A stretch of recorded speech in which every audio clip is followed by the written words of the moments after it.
Today we're talking about what my favorite movie is, your biggest expense, and F-150 Raptors. Wow.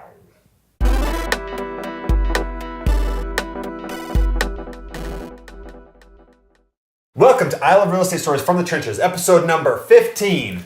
Now it's April. Now when I'm thinking April and I'm thinking number 15, I think of one thing. I think of what is the biggest expense that everybody deals with. What is the biggest expense? That's right, it's taxes. Taxes. Beautiful, lovely taxes. You got the money. Taxes. That's right, it's taxes. Tax day, April 15th. So today I want to talk a little bit about taxes.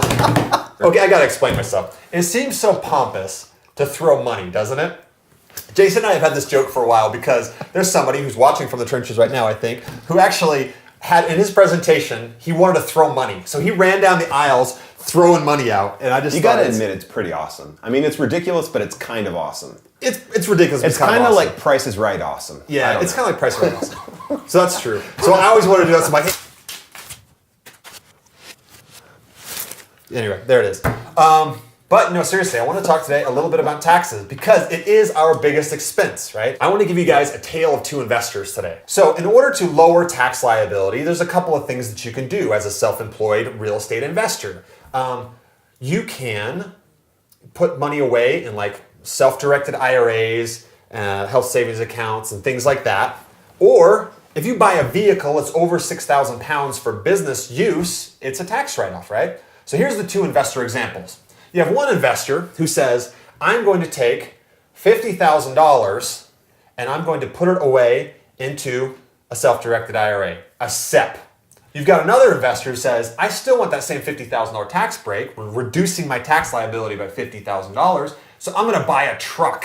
It's for your business, so basically if you had $200,000 you made that year and you put $50,000 and bought a truck, then you can say I made $150,000 that year, right? That's your income. Or you have the same $200,000 and you say, I'm going to put $50,000 away in an IRA. So essentially it's kind of sixes, right? It's kind of sixes. Okay, it's similar, right? It's similar. But truck, self-directed IRA, obvious difference. So let's fast forward a year and a half, right? Well, it's been less than a year and a half, but this happened last year. Let me tell you exactly where both those investors are at today. This investor put $50,000 in a self-directed IRA, put it in a SEP account, okay? I wrote a check to my self-directed IRA custodian who happened to be American Pension Services. I can hear some of you chuckling on the other end of the camera. Crooks. Yeah. I wrote it just before April 15th of last year. I wrote this check, mail it off to him so it qualifies, it gets there, goes in the account about April 25th or something, 10 days or so after I wrote the check. American Pension Services got frozen. They went under receivership, okay? Which means that all of their assets were frozen because the guy that owned American Pension Services had his hand in the cookie jar. He was stealing money. Oh, cookie, starts with C. There was $25 million missing. So where did that $25 million come from? Well, they've determined over the last year, the receiver and the courts and everything have determined over the last year, that $25 million is going to be split out amongst all of the account owners. Anybody that was an account owner as of April 25th last year, whatever their account balance was at that time, got to participate in the haircut. How much was the haircut? 10%. So you do the math.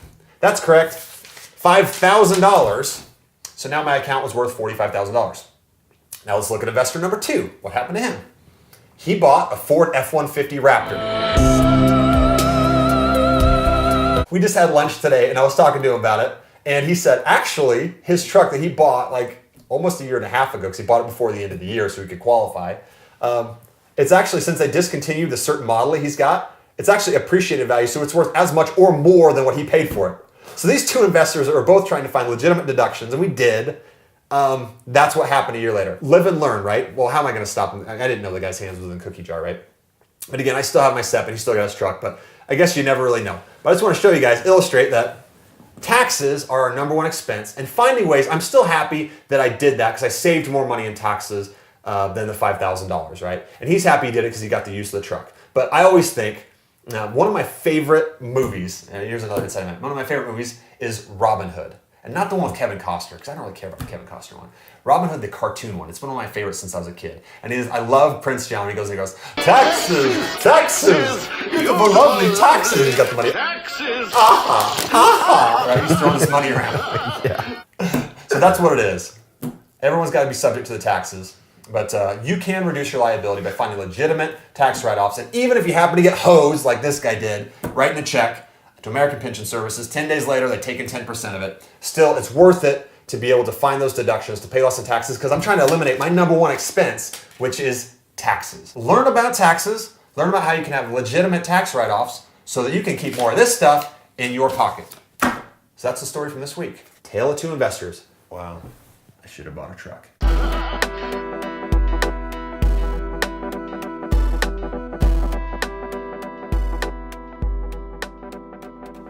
You want to watch Wildcats?